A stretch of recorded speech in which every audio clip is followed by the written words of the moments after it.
Meus amados irmãos, como todos já sabem, é um grande prazer, uma satisfação estar com os queridos aqui para mais essa pré-aula das lições bíblicas da Escola Dominical da CPAD. Nós que estamos numa série de estudos falando sobre a raça humana, origem, queda e redenção. Hoje a nossa lição é a lição de número 7. Nós vamos falar sobre a queda do ser humano. Então, você que tem nos acompanhado, nos assistido, continue a compartilhar os nossos vídeos. Você que é a primeira vez que esteja vendo esse material, acesse o nosso canal AD Belém Pinda EBD, faça ali sua inscrição, ative o sininho para que você possa receber as nossas postagens em primeira mão. Bom, antes de mais nada, de nós entrarmos nos nossos tópicos, quero citar aqui o nosso texto áureo, que ele está em Romanos, no capítulo 5, o versículo de número 12, que nos vai falar o seguinte: pelo que, como por um homem entrou o pecado no mundo, e pelo pecado a morte, assim também a morte passou a todos os homens, por isso que todos pecaram.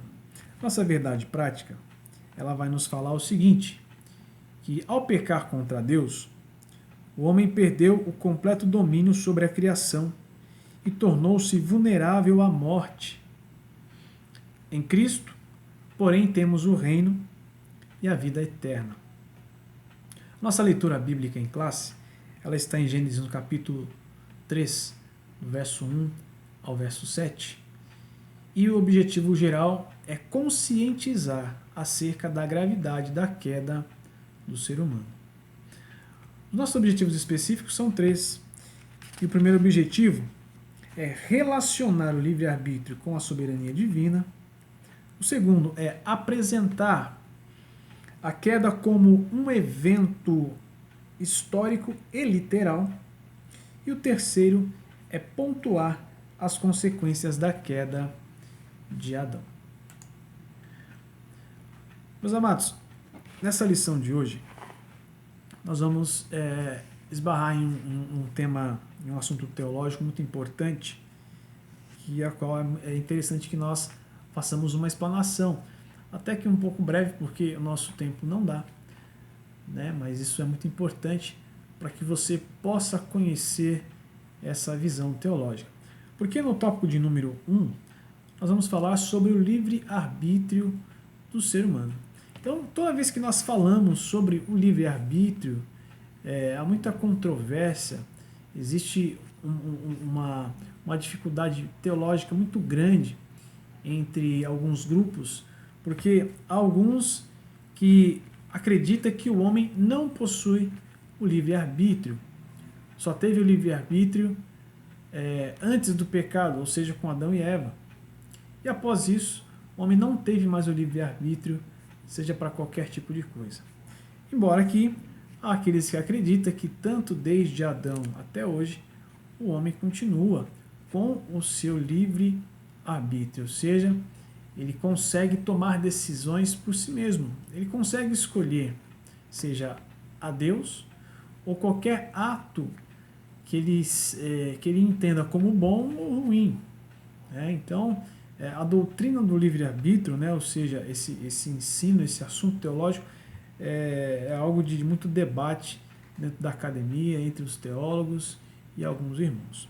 Então, para que a gente possa colocar essa questão, eu quero fazer algumas considerações sobre isso, e já entrando em cada tópico da lição. Então, o tópico de número 1, que vai falar sobre o livre-arbítrio, ele vai ter como os seus subitens o próprio livre-arbítrio, a soberania divina e também a responsabilidade humana. Então, a grande maioria das igrejas pentecostais, e principalmente a Igreja Assembleia de Deus, nós acreditamos no livre-arbítrio, ok?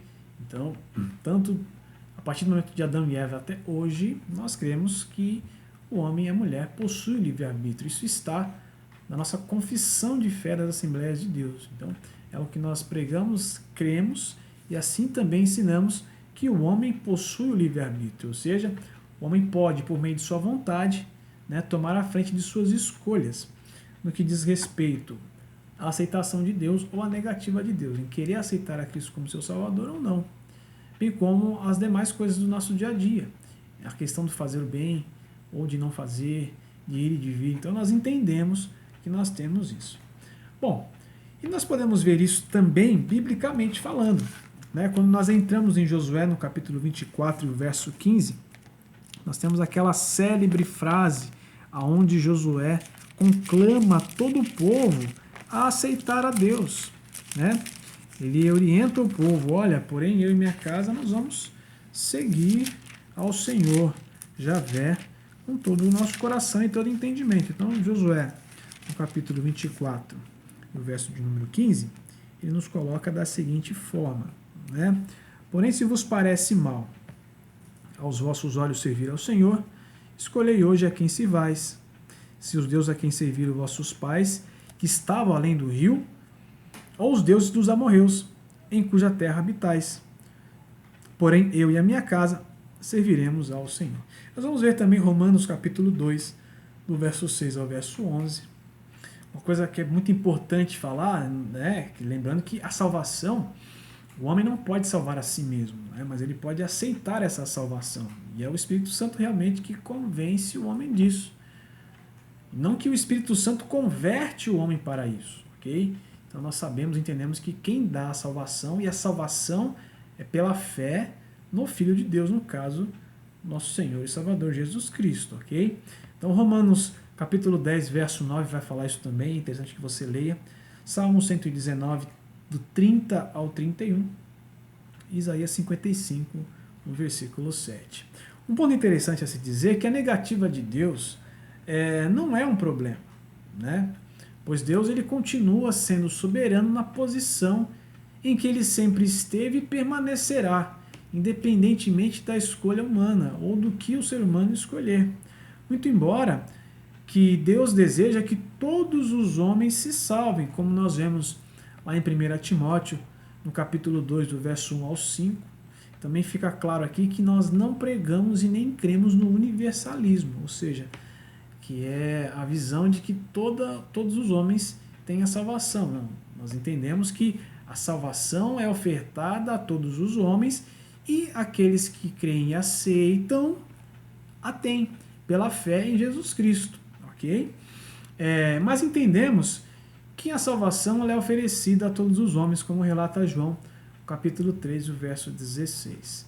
Porém, só vão alcançar essa salvação por meio da fé genuína em Jesus Cristo, como está lá em João no capítulo 1, no verso 12. Né? E todos aqueles que o receberam, foi-lhe dados o poder de serem feitos filhos de Deus.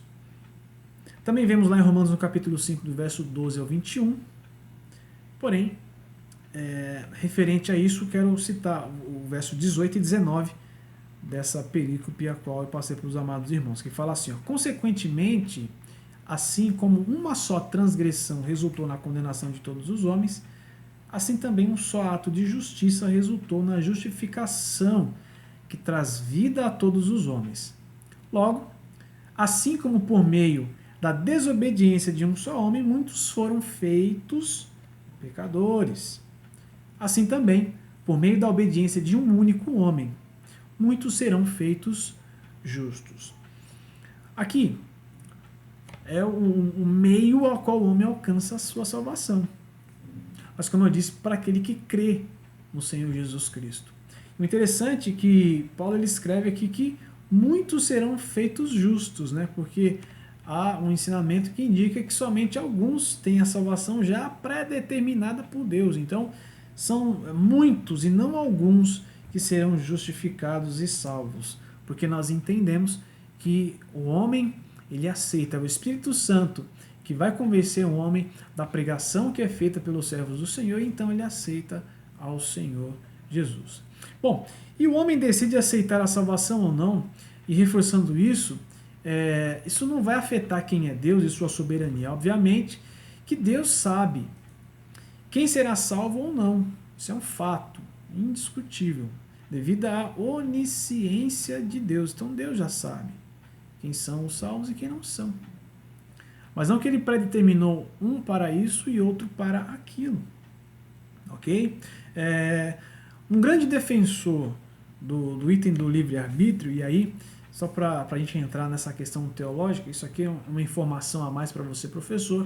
Isso aqui não tem nenhum objetivo de excluir as Sagradas Escrituras, porque, como eu já coloquei para os irmãos, a própria Bíblia nos orienta e nos mostra que o homem tem essa decisão de escolher ao Senhor ou não. Em Deuteronômios 30, o Senhor propõe, mostra os dois caminhos e até fala, olha, eu prefiro que vocês sigam a vida, porém, é o homem quem vai escolher. Então, um grande defensor disso foi um teólogo neerlandês chamado Jacob Arminius. Ele nasceu em outubro de 1560 e também morre em outubro de 1609, com 49 anos. Então, ele escreveu vários tratados, vários livros, inclusive ele faz a negativa da predestinação. E ele, então, ele afirma que o homem possui o livre-arbítrio, mas não com uma visão pelagiana, não. Ele entende que o homem tem esse poder de escolha e que é conduzida e orientada pelo Espírito Santo. Nós conhecemos e sabemos sobre o acróstico Tulip do calvinismo, né? Mas também essa visão de Jacob Armínio, né? Que após a sua morte recebe o nome de arminianos, né? Quem crê nessa doutrina. Ele colocou também 5 pontos no acróstico em inglês chamado de FACTS, né? FACTS. E dentre esses 5 pontos nós temos aqui o que ele coloca sobre a depravação total. Isso não é que o homem é totalmente ruim, que só comete abominações. A depravação total, ela simplesmente aponta que o homem, toda a esfera do homem foi afetada pelo pecado, ok? Então ele entende que esse ponto, toda a raça humana herda de Adão, né? Que é a herança adâmica que foi passada para toda a humanidade sobre a questão do pecado, ou seja, o erro cometido lá no Gênesis afetou toda a humanidade, então é colocado isso. Nós entendemos que o homem é corrompido pelo pecado, porém Armínio coloca esse ponto que é a depravação total. Então, mais que o pecado impacta cada parte do ser humano e que as pessoas agora têm uma natureza pecaminosa com sua inclinação natural para o pecado, originados em Adão, ok?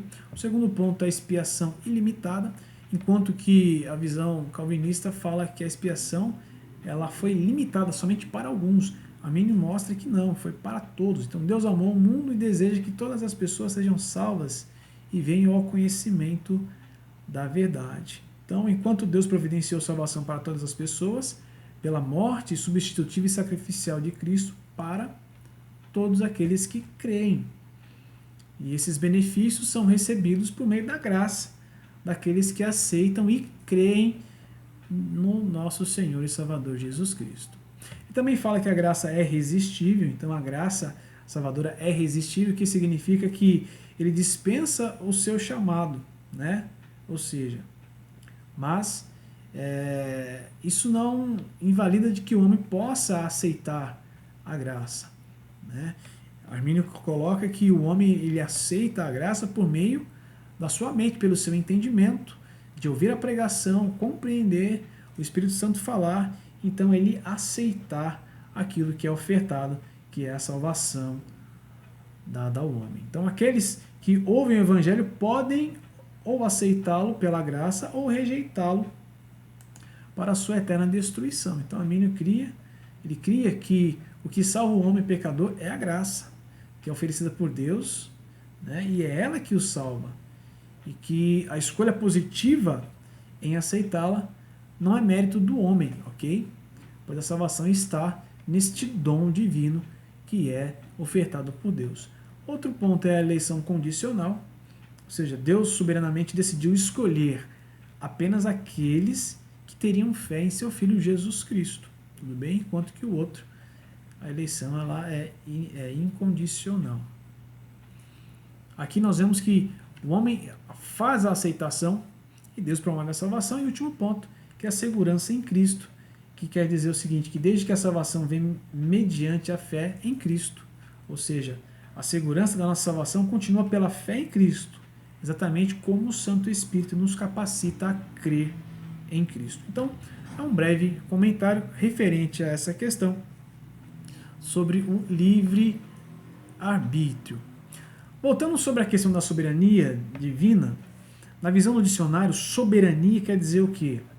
Que é uma pessoa ou entidade que possui todo o poder e que não conhece superior. Irmãos, Deus é soberano. Não um soberano tirano em que ele manda, ordena tudo e que tudo deve estar mediante a sua ordem. Ele é soberano porque ele é criador de todas as coisas. Tudo está na visão dele, debaixo dele.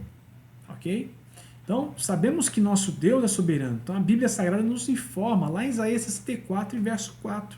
Porque desde a antiguidade não se ouviu, nem com o ouvido se percebeu, nem com os olhos se viu, um Deus além de ti que trabalha para aqueles que nele esperam. Então, dentre outros versículos, nós temos Deuteronômio 10 e 17, Salmo 103 e 29, 1 Timóteo, capítulo 6, do 15 ao 16. Então, não devemos, por outro lado, ver a soberania divina como algo despótico ou tirano. Então, Deus é soberano, pois todas as coisas existem por ele e por meio dele.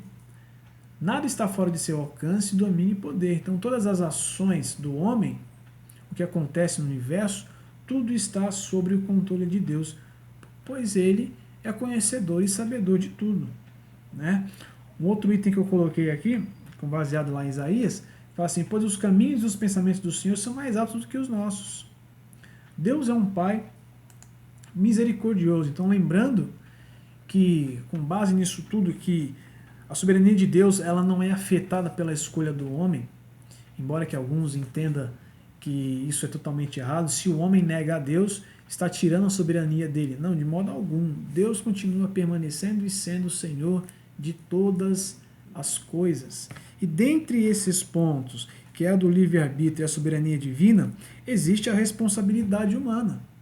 Então, que a responsabilidade humana, ao aceitar o chamado de Deus, é trilhar o caminho do Senhor, trilhando o caminho da santificação, ouvindo a palavra de Deus e a cumprindo a cada dia. Obviamente que a graça ela está aí, mas há a responsabilidade humana em não viver no pecado. Há uma responsabilidade humana de fazer a vontade divina. E isso é muito importante que o irmão compreenda e entenda, porque a visão de que uma vez salvo, salvo para sempre, nós da Assembleia de Deus não acreditamos nisso, porque existe a responsabilidade no homem. Romanos nos traz que o salário do pecado é a morte. Então isso também recai sobre a responsabilidade do homem e da mulher que quer aceitar ao Senhor. No tópico de número 2, nós temos a queda, que é um evento histórico e real. Passado esse ponto da revista, e deixado muito claro no que nós cremos e entendemos, nós temos aqui a queda do homem. É muito importante enfatizar isso, que a queda do homem e da mulher é um fato real. O que existe, meus irmãos, é que alguns teólogos liberais, infelizmente, acabam colocando este capítulo de Gênesis, desde muito tempo se discute isso, mas esses teólogos compreendem e entendem que isso foi um conto, uma fábula, e de fato não é. Se crermos que todo esse processo do capítulo 3 do Gênesis foi uma fábula, nós estamos jogando por terra todo o cristianismo, porque se não houve pecado, se não houve o erro do homem, se isso de fato não aconteceu, Cristo não necessitaria vir para salvar a humanidade. Você consegue entender? Então, a queda é um evento histórico, real e literal.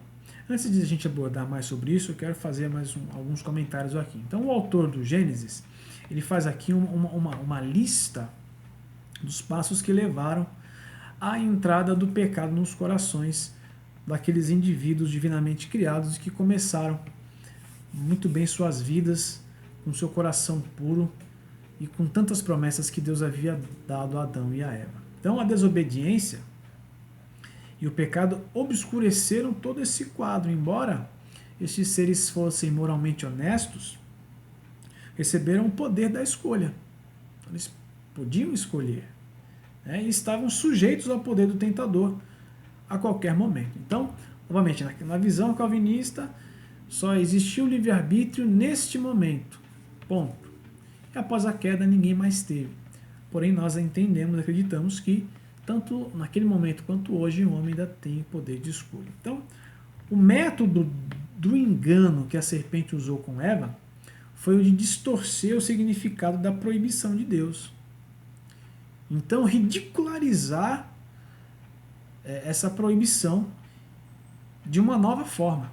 Então, o tentador fingiu surpresa diante de tal ordem vinda de Deus. Então ele procurou abalar a fé, no caso de Eva, semeando em sua mente dúvidas, suspeitas e falsos quadros do Deus Todo-Poderoso e Criador de todas as coisas. Então foi uma tentativa deliberada de desacreditar a Deus.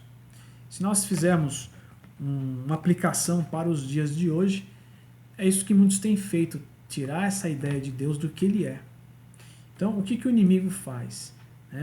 Ele tira essa percepção, tenta tirar essa percepção de Eva e de Adão sobre essa suficiência de Deus, do que Deus daria a cada um deles. Então, aplicando aos nossos dias, quando a fé falha, o firme fundamento da conduta moral entra em colapso. Então, um ponto a ser percebido aqui é a conversa com o tentador. Então, nós vemos ali Eva conversando com a serpente, e ali, ao conversar com a serpente, ela estava conversando com o próprio inimigo. E ao conversar com o inimigo, é sempre muito perigoso, ao flertar com essas coisas é sempre muito perigoso. Então, inconscientemente, a mulher estava revelando o desejo de entrar num acordo com o tentador, e fica uma lição para os nossos dias. Então, o pecado do homem e da mulher, ele assemelha-se com o erro de Lúcifer em querer ser igual a Deus. Então, no caso de Lúcifer, ele quis, ele se imaginou se assentando no trono de Deus, então ele cai. Então, Satanás polidamente manobra Eva para que pudesse parecer uma discussão comum sobre a visão do que Deus havia colocado ali, porém ele subverte a obediência e distorce a perspectiva ao enfatizar a proibição de Deus. Então, quando ele coloca essa ênfase na proibição de Deus, no modo mudado, alterado, ele não foca na provisão divina, mas somente naquela proibição. E aí ele reduz a ordem divina, em 3 pontos aqui, o qual eu quero colocar para vocês. Então, o primeiro ponto que ele faz essa redução da ordem divina. Primeiro ponto, ele coloca a dúvida na sinceridade de Deus. O segundo, ele difama os motivos de Deus. E o terceiro, ele vem negando a fidedignidade da ameaça qual Deus fez em relação a Adão. Porque nós sabemos e vemos pela palavra do Senhor que a ordem foi dada a Adão. Então, as discussões sutis da serpente, as palavras de Deus, distorcem inteiramente a verdade. Então, ela quer que a palavra de Deus pareça dura e restritiva. Essa é a visão do inimigo. Então, Eva gradualmente vai cedendo às negativas e meias verdades da serpente, depreciando seus privilégios, fazendo então acréscimo à proibição, dizendo que Deus havia dito que eles não deveriam tocar no fruto. Embora que Deus não havia dito isso, Deus havia dito que não era para comer. Até antes da nossa gravação aqui, estávamos debatendo sobre essa questão, de que aí Eva acaba mentindo, colocando algo que Deus não havia falado. Então, ao perceber isso, a serpente joga algo além ali, então Eva acaba cedendo e comendo do fruto. Bem, porque a Bíblia nos orienta e nos mostra que a árvore, na visão de Eva, era boa, desejável e agradável, então, para alcançar o conhecimento. Então, nesse momento o homem cai. Eva come do fruto, Eva dá a Adão, e a partir desse momento onde Adão come do fruto, os olhos de ambos são abertos.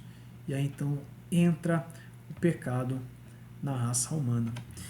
Quando nós olhamos para um livro deuterocanônico, que é Sabedorias de Salomão, nós vemos ali, em Sabedorias 2, no verso 23 e 24, apontando ali que o pecado entra devido ao diabo. Mas, na verdade, o pecado entra por uma influência dele, mas foi a escolha do homem que acabou imputando esse mal para toda a raça humana. Outro ponto também a ser dito é sobre a serpente. Alguns teólogos acreditam que a serpente é o próprio Satanás. Outros entendem que é de fato um animal que falava, uma serpente que falava. E até mesmo os rabinos, nas suas tradições rabínicas, eles, por meio das midrashes, eles entendem que, uns entendem que realmente ali era um animal que falava, outros entendem que foi o Satanás que faz uso da serpente para enganar Adão e Eva. Outro ponto também, na mitologia judaica, nós temos essa visão da serpente como sendo o próprio Satanás. Então, entre um lado e outro, nós entendemos ali que, de uma certa maneira, o inimigo ele acaba fazendo uso da serpente para enganar, no caso, Eva e Adão. Então, esta passagem fica um tanto obscura, pois há várias visões sobre a interpretação desta passagem, pois uns creem na sua literalidade e outros entendem que Lúcifer fez uso da serpente. Bom, verdade é que entre os animais criados, a gente sabe que a serpente ela era nos mais sagazes. Então, um outro momento que nós vemos ali um animal falando é junto com Balaão em Números 22, do verso 28 ao 30. Então, Números 22, versículo 28 ao 30, nós vemos ali que é o próprio Deus que faz abrir a boca ali da jumentinha, da mulinha. Segundo a Pedro, no capítulo 2 e 16, o apóstolo chama a mula de muda, mostrando que esses animais não têm entendimento. Então, entre um item e outro, nós vemos ali que o inimigo faz uso da serpente para enganar, no caso ali, Eva. Outro ponto importante que a gente quer colocar é justamente o título desse segundo tópico, que eu coloquei aqui, que alguns teólogos liberais entendem essa passagem de Gênesis 3 como sendo um mito. Então, alguns teólogos liberais que abarcaram a ideia do evolucionismo teísta, eles até dizem que Deus criou todas as coisas, mas que o processo desta criação foi pela evolução. Então, se isso for verdade, como dizem esses teólogos, e muitos acreditam que isso é um mito, logo Adão e Eva não existiram, de mesmo modo o pecado não existiu, e isso exclui também a necessidade de um homem se reconciliar com Deus. Então são pontos que nós precisamos entender que isso foi um fato. Paulo cita Adão e Eva, Então nós vemos aí que o que está em Gênesis 3 são fatos reais, e por meio deste fato Deus promove Cristo para ser o Salvador da humanidade. Ok? Então, embora que entre Deus e o homem, quem ofende Deus é o homem, mas quem promove a salvação é a parte ofendida, o próprio Deus, que proporciona a salvação tanto para o homem quanto para a mulher.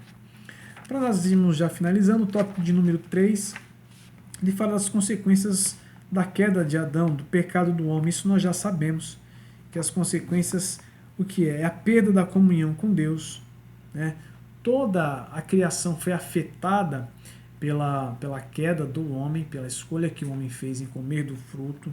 Então nós vemos aí que passa a nascer espinhos e cardos da terra. Toda a criação foi afetada, ou seja, o pecado passou para toda a humanidade.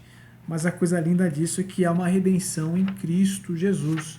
E isso é algo para a nossa próxima lição, que nós vamos tratar mais à frente sobre a redenção do homem, muito além da morte física.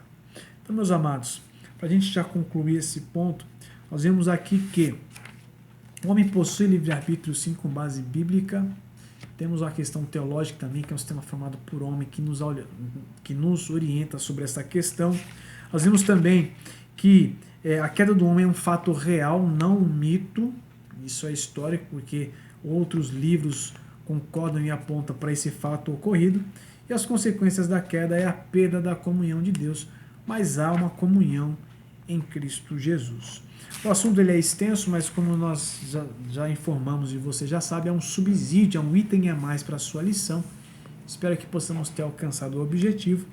E a conclusão aqui é que, por mais que tudo isso tenha ocorrido por meio da raça humana, Deus ainda continua amando o homem e a mulher, a humanidade, do mesmo modo como amou Adão e Eva e permaneceu cuidando deles, dando ali a provisão.